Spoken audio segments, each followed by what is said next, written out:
Has KTM trolled us?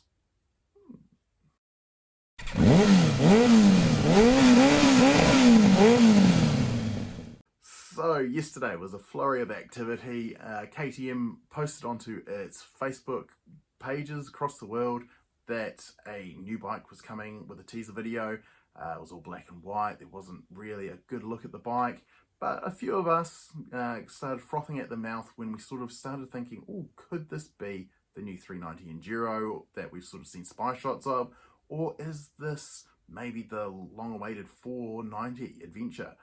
KTM sort of captioned this with quite an appealing and quite open caption. They said, ready?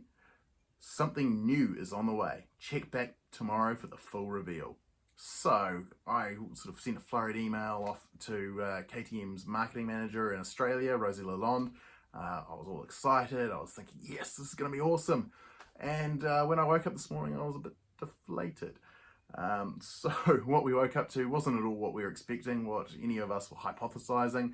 What we woke up to instead was news that the bike was the 2023 690 Enduro R and SMCR. And yeah, that sort of made us feel a bit deflated.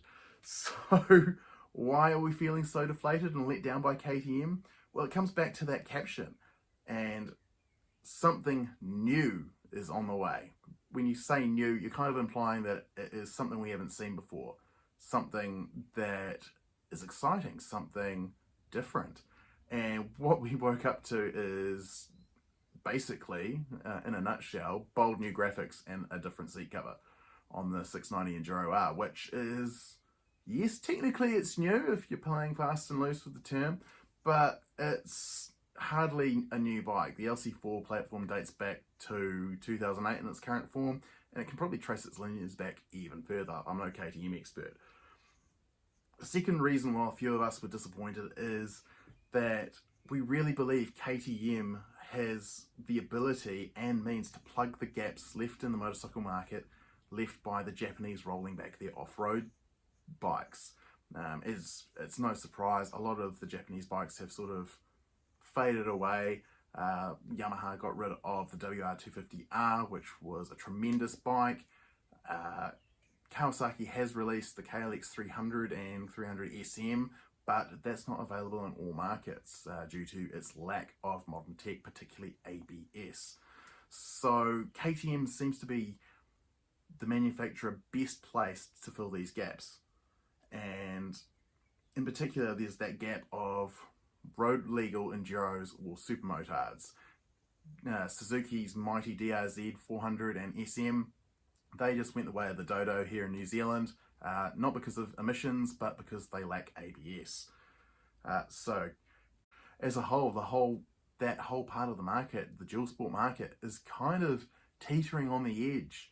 We've got plenty of adventure bikes now, but we need a light bike that is off-road capable, 21-inch front wheel, decent enough ground clearance, and enough poke to get you excited. I'm not talking sub 30 horsepower here. We want more power, something that is capable, something that is fun, and we think KTM's the brand to do it for us.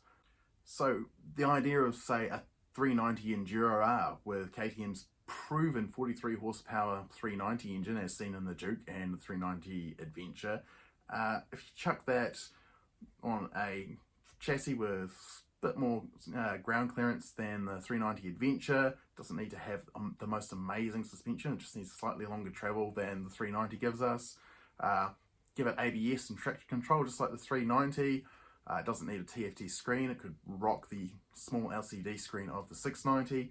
That thing would absolutely blow the doors off any Japanese bike or any other bike for that matter in that market. And I think KTM knows this, and with their partnerships in India and China, they could not only build this bike, but they could build it to a price that is actually attainable.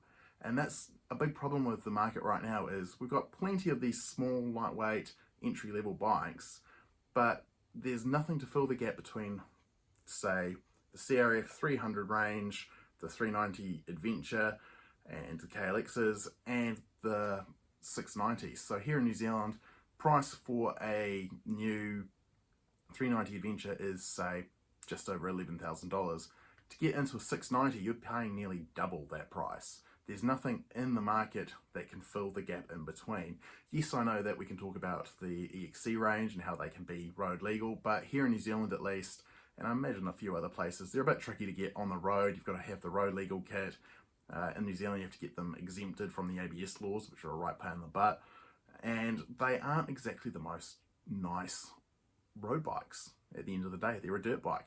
They don't have a particularly comfortable seat. They have more highly strung motors which need oil changes more often.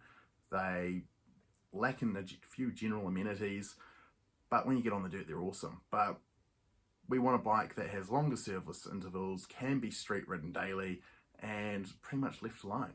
So yeah, the idea of KTM filling this gap only gets better when you start thinking about the 490 that has long been rumoured, but I've never seen anything actually solid on it. I'm led to believe that it's definitely not happening in 2023, but here's the rub. So KTM definitely has the ability and probably has the means and will to deliver this bike to us, but yeah, whether or not we'll see it this year, who knows. I'm not going to hold my breath, but I'm not going to write it off completely either. So this month is November. I'm filming this on what?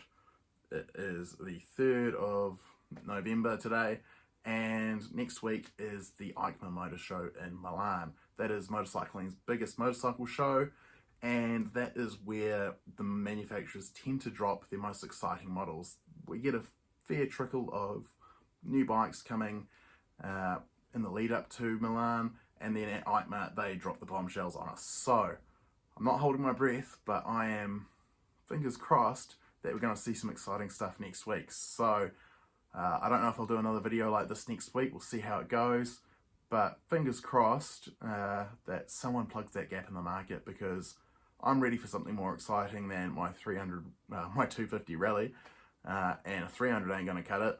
I want something a bit more ballsy, but still as off-road capable as that bike. So if you got this far, cheers, big thumbs up to you. If you could give me a thumbs up, that would be ace. And if you haven't subscribed, consider doing so.